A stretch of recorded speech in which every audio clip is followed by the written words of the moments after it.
COVID tu sebenarnya CO tu adalah corona. COVID asal COVID-19 tu CO tu adalah corona. VI tu adalah virus. Okay. D adalah disease, penyakit lah ya. Dan 19 tu adalah tahun dia dijumpai ataupun dia mula melarat lah, iaitu 2019. Jadi COVID-19. Itulah punca nama dia, okay? Dia adalah sejenis virus yang baru, Virus ni asal kita dengar ceritanya dia adalah perumah dia asal adalah binatang lah, berkelawar ataupun dan ada kata yang binatang macam kucing dan sebagainya.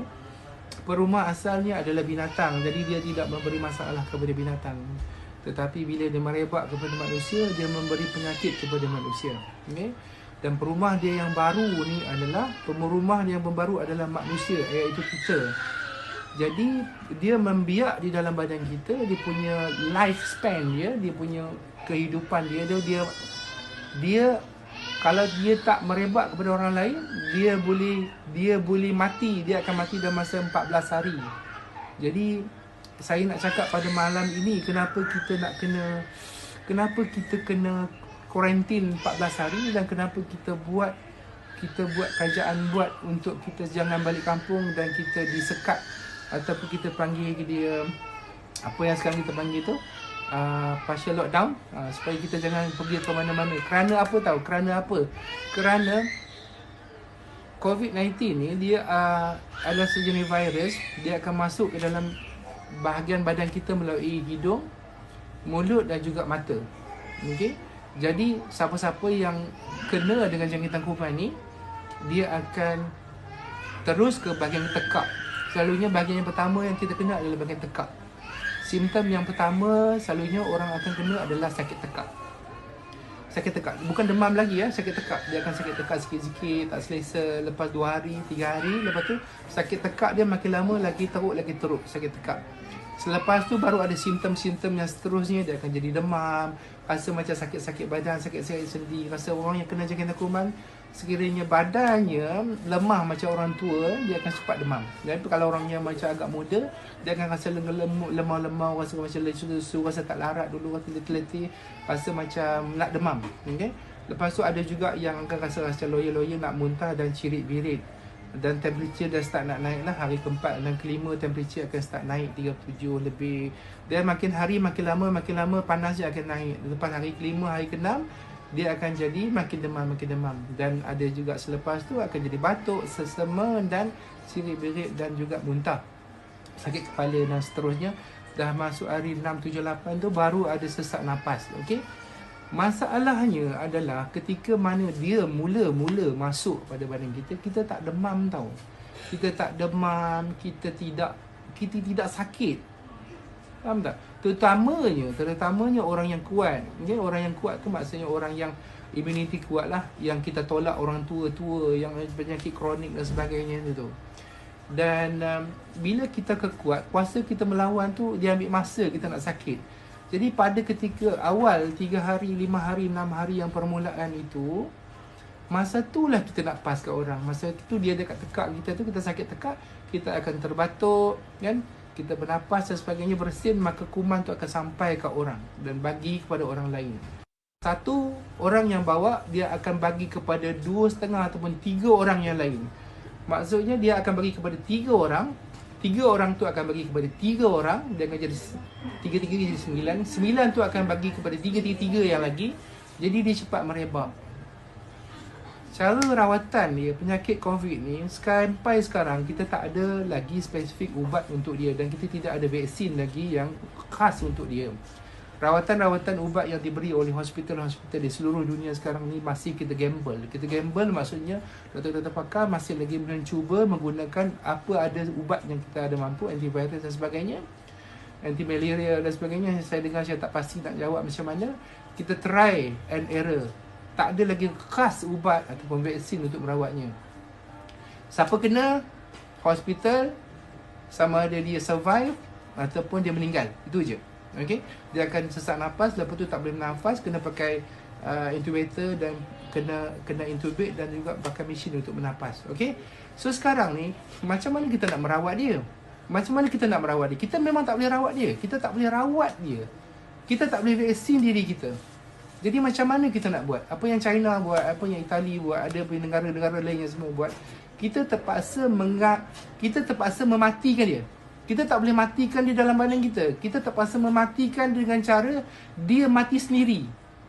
Okey? Contoh, satu orang dia akan pas kepada 3 orang. Kita pastikan satu orang tu tak pas kepada orang lain. Dan kuman tu akan mati sendiri dalam masa 14 hari. Dia tak ada perumah baru dan dia mati. Faham tak? Jadi apa yang kita nak buat sekarang ialah dengan menjarakkan diri kita, kerajaan buat tu, undang-undang yang KKM buat tu adalah untuk memastikan supaya kes tu tak meningkat. Supaya kuman tu last sekali dia mati sendiri. Faham tak? Bila dia tak berjumpa dengan perumah baru, dia tak berjumpa dengan orang baru, maka dia akan mati macam tu je. Contoh orang tu disyaki positif. Satu lagi saya nak cerita ada kes COVID positif dalam badan dia, kita cek negatif. Maksudnya kita cek negatif tapi dia tak semestinya 100% negatif sebab kuman ni dia agak special jahat sikit. Ada yang kes yang positif sebenarnya kita cek dia, kita jumpa dia negatif. Faham maksud saya? Yang negatif tu tak semestinya negatif. Yang negatif tu kadang-kadang dia masih ada kuman dalam badan dia. Dan orang tu dah dibebaskan ataupun dikuarantinkan, dia masih lagi boleh spreading. Itu yang masalahnya kuman ni. Jadi kita rasa kita sihat. Kita rasa kita kuat. Kita rasa kita belum kena demam. Kita belum ada batuk, sesama cikit-bikit. Kita nak balik kampung. Bila kita balik kampung, kita pergi balai polis beramai-ramai nak ambil surat. Kita berebut pergi pasar raya untuk beli makanan dan sebagainya. Kita berkumpul beramai-ramai dekat bus stop, kita beli dekat bus station, kita pergi semalam balik kampung beramai-ramai dekat RNR dan sebagainya. Kita akan berjumpa dengan ramai orang. Jadi kat situlah orang yang akan pas kepada seorang dan kepada seorang dan kepada seorang. Faham tak? Jadi itu yang saya nak sebut. Kita sepatutnya kena tahu bahawa kita jangan bagi virus ni survive. Kita kena matikan dia kat tengah jalan. Kita tak boleh matikan dia kat badan kita. Sebab ubat dia tak ada. Vaksin dia tak ada. KKM dengan staf doktor semua sangat-sangat susah hati sebab kita tak ada ubat untuk dia sebenarnya. Kita more on life support. Kita masukkan air, kita try and error bagi antivirus dan harap orang tu kuat dan baik sendiri. Itu je. Jadi kita nak matikan kuman tu tak boleh mati dalam badan kita. Faham? Kita nak matikan dia dengan tengah jalan. Maksudnya bukan tengah jalan raya. Kita nak dia cari perumah baru dan tak jumpa. Dan lepas 14 hari kuman tu mati. Faham tak? Saya ulang sekali lagi Kita nak kuman tu yang ada dekat seorang A ni tidak sampai kepada B dan tidak sampai kepada 3 orang lain. Sebab tu kita kuarantinkan dia. Kita jangan bagi kita dekat dengan dia 1 meter. Jangan dekat 1 meter. Jangan dekat dengan orang dengan 1 meter. Jarakkan 1 meter jauh. Dan orang-orang yang ada batuk sesama protect. Kan kita sebenarnya orang yang tak kena tu tak apa-apa sangat. Tapi kita apalah kita nak protect kan. Tangan jangan sentuh. Jangan sentuh orang. Selalu basuh tangan, pakai sabun, pakai sanitizer, pakai penutup mulut dan jarakkan kita 1 meter lebih. Supaya kita nak kuman itu tak sampai kepada orang lain dan dia mati di tengah jalan. Jadi dan on that matter maksudnya kita nak matikan kuman tu di tengah jalan supaya jangan sampai kepada orang lain dan tak merebak dan tak merebak dan tak merebak. Maka nanti lama-lama kes-kes yang lama akan baik dan tidak ada kes-kes yang baru. Faham maksud saya? Jadi apa yang kita buat sekarang semuanya adalah untuk mematikan kuman itu di tengah jalan, bukan matikan dia di dalam badan kita. Sebab tidak ada ubat untuk COVID-19 sampai sekarang. Tidak ada. Kita menggunakan teknik untuk mematikan kuman itu di tengah jalan dengan cara supaya dia tidak melompat kepada orang lain. Kalau kita duduk dekat, kita pergi orang ramai-ramai, dia akan melompat ke orang lain. Orang tu balik kampung, jumpa mak nenek dia, tok dia, mak dia, dia akan lompat. Orang kampung semua tua-tua, lagi senang kena, lagi senang berjangkit dan senang menyebabkan kematian. Faham tak? Dan itu yang berlaku dekat dengan Wuhan, dekat Itali, bila mana kerajaan dia kata jangan balik kampung, dia balik kampung. Sebab tu ya kematiannya meningkat. Sebab orang tua yang meninggal tu banyak kes. Orang daripada bandar bawa ke kampung. Faham tak?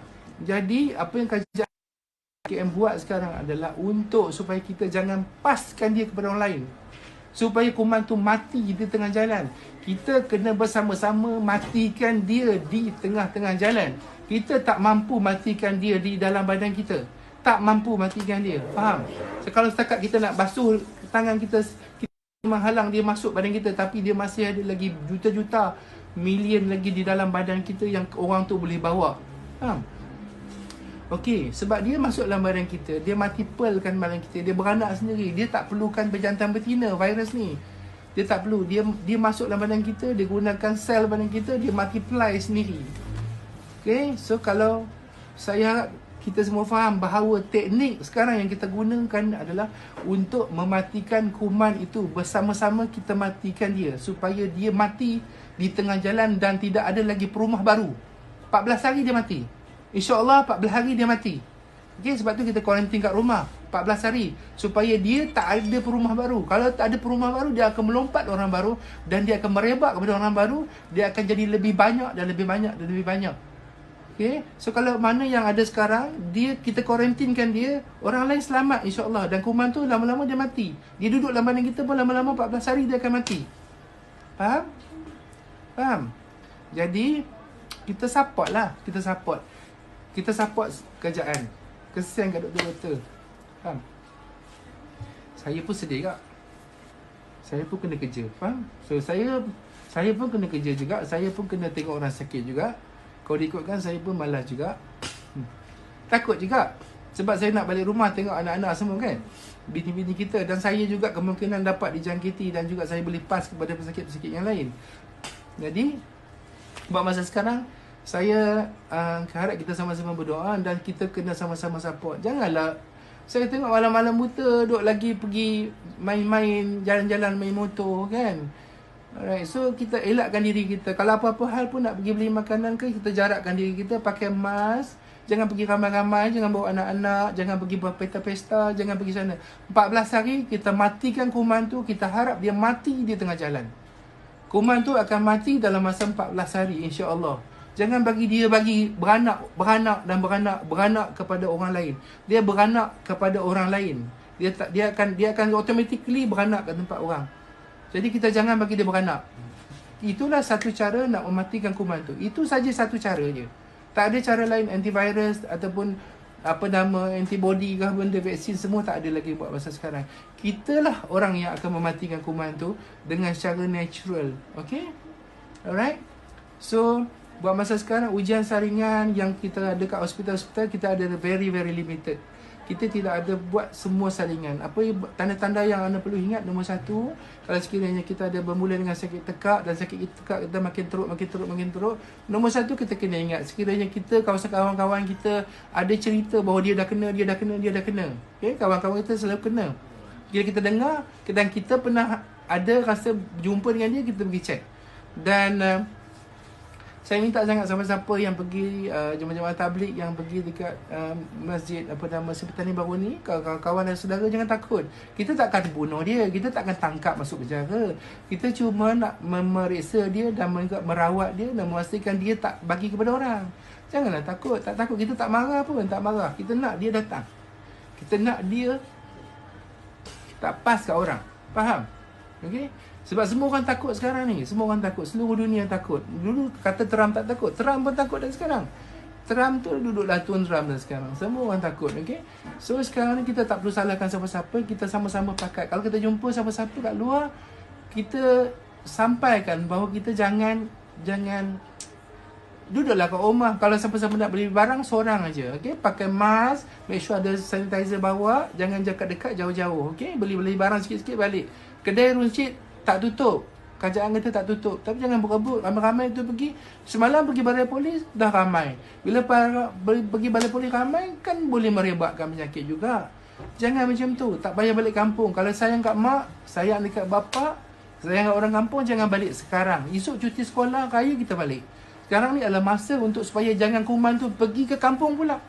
Itu teknik dia. Kita matikan dia bersama-sama. Saya tolong mati sikit, makcik mati sikit, abang sikit, adik sikit. Lama-lama kuman tu mati. Ini adalah teknik untuk mematikan dia secara natural. Dia akan mati dalam masa 14 hari. Tak payah letak sanitizer, tak payah spray. Dia memang akan mati. So dia tak adalah perumah baru. Dia tak akan beranak, kan? Maksudnya kita matikan orang tu dalam masa 14 hari. Bukan matikan pesakit, pastikan kuman tu mati. Okey?